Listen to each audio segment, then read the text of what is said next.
डुम डुम डुम डुम आ गया इतिहास वाला।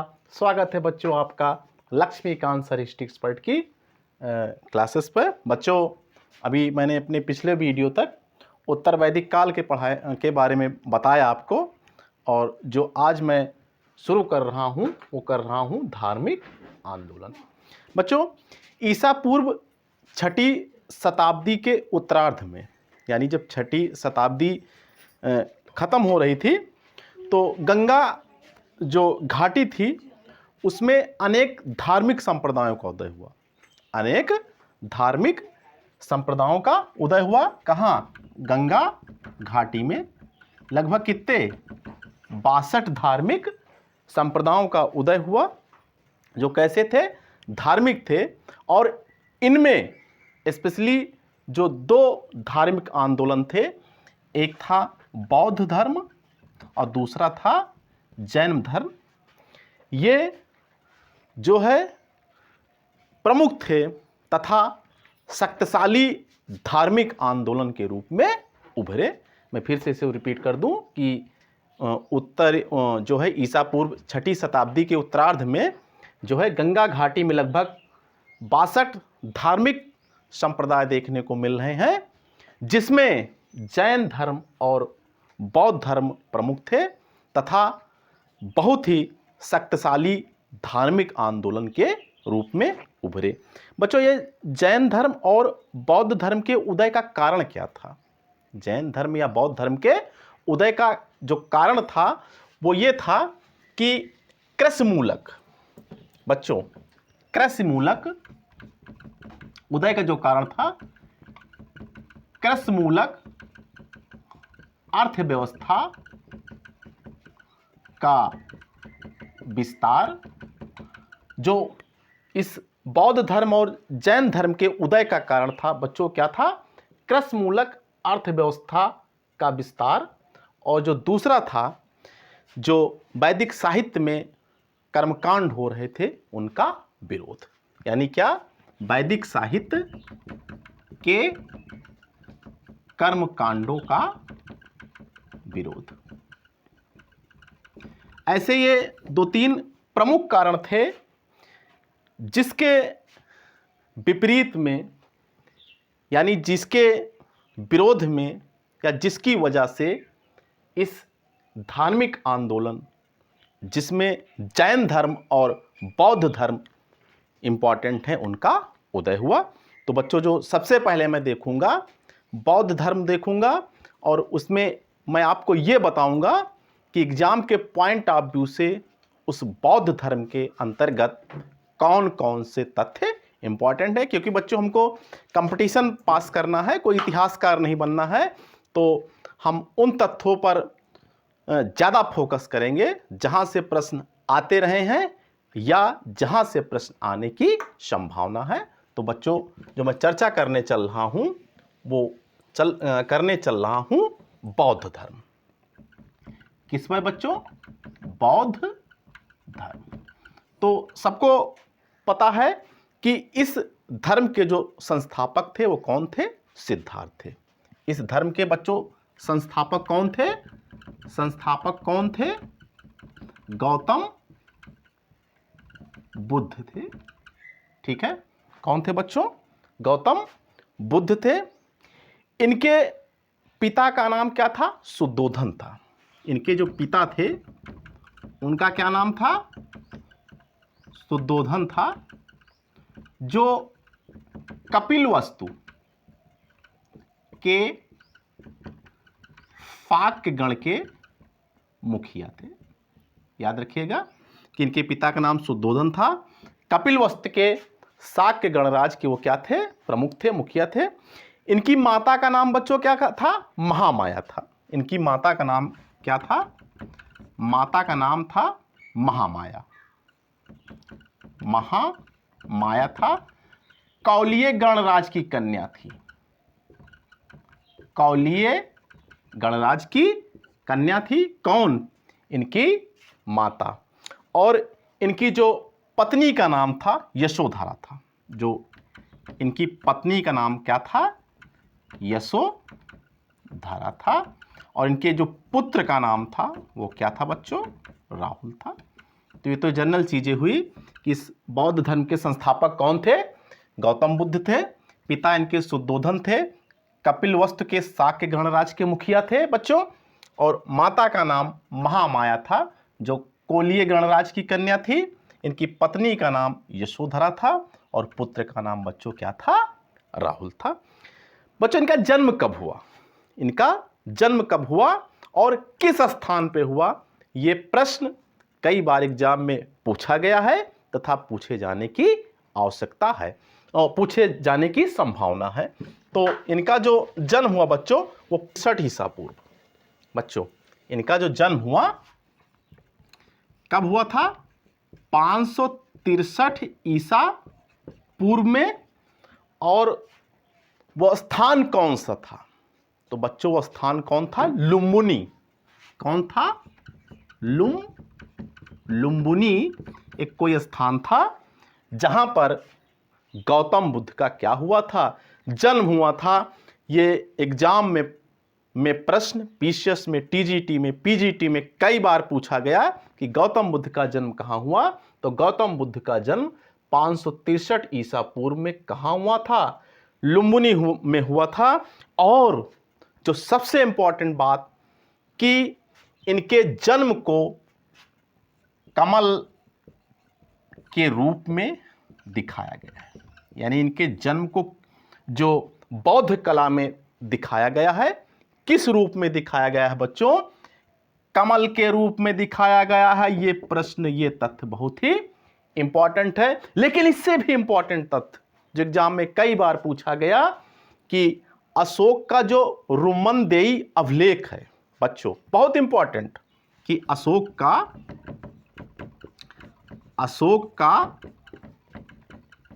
रुमनदेई अभिलेख, जो रुमनदेई अभिलेख है बच्चों, रुमनदेई अभिलेख है, वो बुद्ध के जन्म का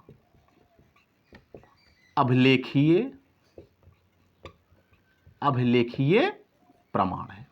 याद रखिएगा, यानी अशोक के रुमनदेई अभिलेख से यह पता चलता है कि जो बुद्ध का जन्म हुआ था वो कहां हुआ था? लुम्बिनी में हुआ था। यह प्रश्न कई बार पूछा गया कि अशोक का कौन सा ऐसा अभिलेख है जिससे यह पता चलता है कि जो बुद्ध का जन्म लुम्बिनी में हुआ है। तो अशोक का रुमनदेई अभिलेख ऐसा एक अभिलेख है जिससे यह पता चलता है बच्चों कि जो बुद्ध का जन्म हुआ था वो कहां हुआ था? लुम्बिनी में हुआ था। इसका स्क्रीनशॉट बच्चों आप लोग लेख, इंपॉर्टेंट है बच्चों।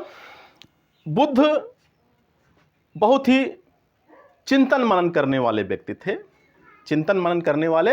व्यक्ति थे और वो कई घंटों अपने बाग में ध्यान लगा करके जो सामाजिक स्थिति है, यानी कि समाज में क्या क्या घटित हो रहा है, उसके ऊपर चिंतन किया करते थे।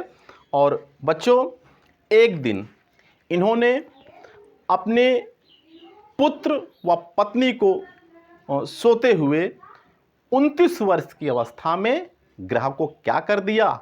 त्याग कर दिया। बहुत ही इंपॉर्टेंट है बच्चों, इसका स्क्रीनशॉट आप ले लीजिए और हमें उम्मीद है कि आपने इसका स्क्रीनशॉट जरूर ले लिया होगा। बच्चों 29 वर्ष की अवस्था में, 29 वर्ष की अवस्था में इन्होंने 29 वर्ष में इन्होंने घर को क्या कर दिया? त्याग दिया, जिसे बच्चों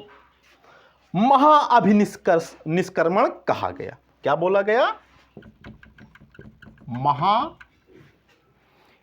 उसके लिए बच्चों महाअभिनिष्क्रमण कहा गया। और जिसे बौद्ध कला में बच्चों याद रखिएगा, जिसे बौद्ध कला में अश्व द्वारा प्रदर्शित किया गया है। इंपॉर्टेंट बात, इस महाअभिनिष्क्रमण को जो बौद्ध कला में है वो किसके द्वारा प्रस्तुत किया गया है? अश्व के द्वारा प्रदर्शित किया गया है। किसमें? बौद्ध कला में। ये तथ्य भी बहुत इंपॉर्टेंट है कि 29 वर्ष की अवस्था में इन्होंने अपनी पत्नी और बच्चे को सोते हुए घर को त्याग कर दिया, घर को, जिसे जो है महाभिनिष्क्रमण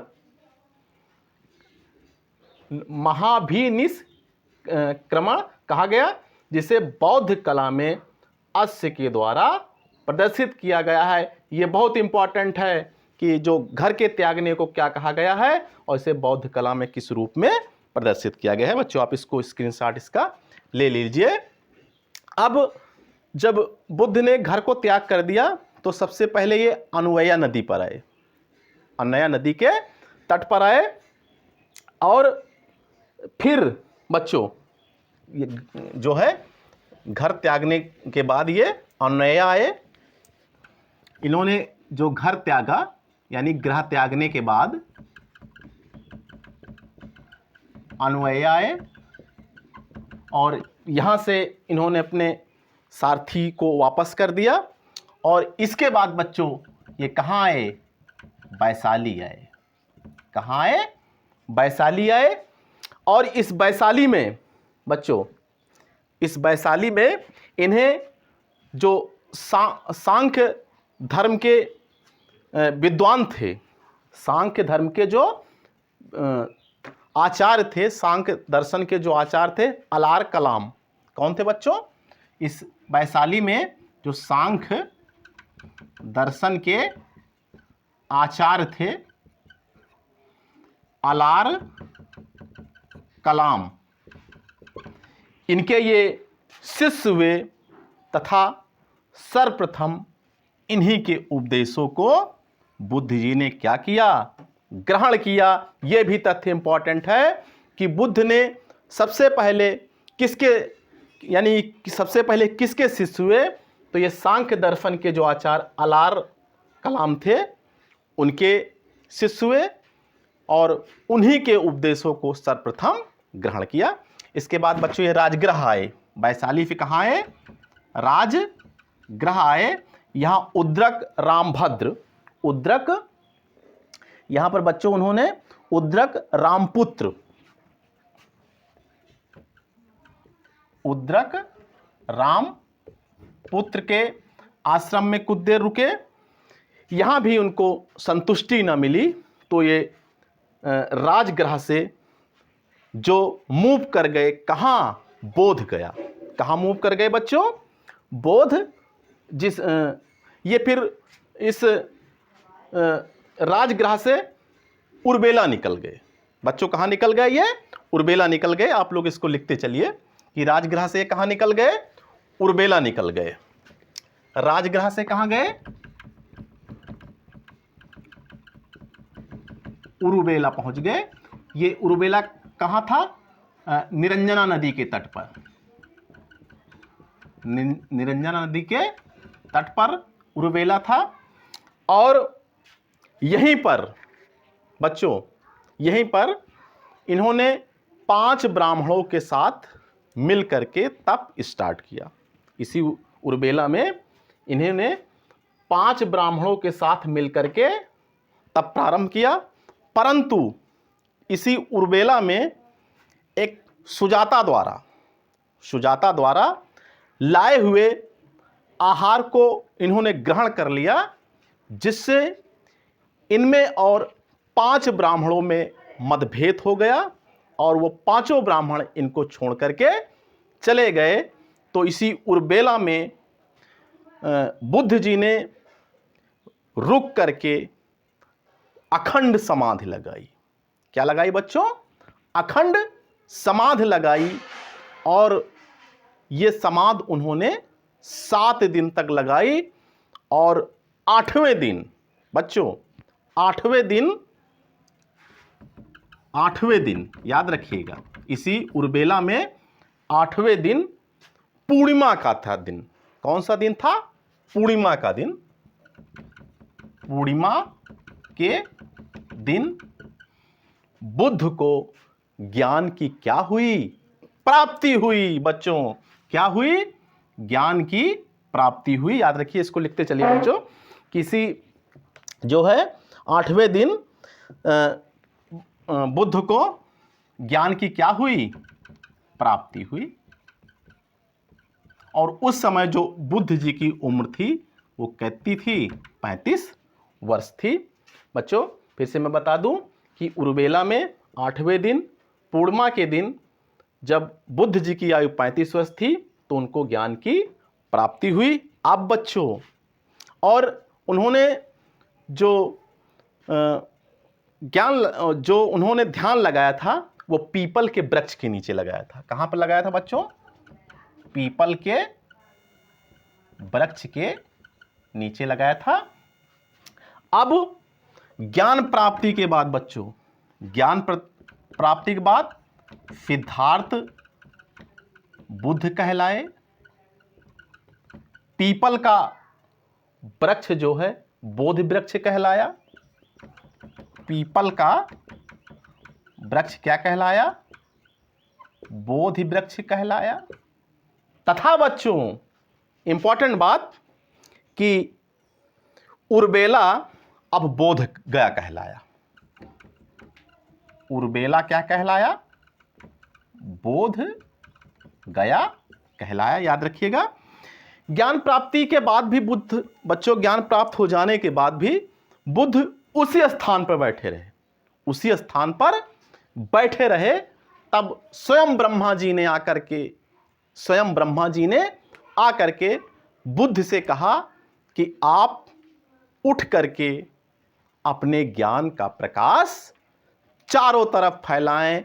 ये प्रश्न यूपी पीजीटी 2016 में पूछा गया कि बुद्ध जी से किसने निवेदन किया था कि वो अपने स्थान से उठे तथा अपने ज्ञान का प्रसार चारों ओर करें। तो बच्चों ब्रह्मा ने बुद्ध से कहा कि वो अपने स्थान से उठे तथा अपने ज्ञान को चारों ओर फैलाएं। बच्चों आज मैं यहीं तक पढ़ा रहा हूं।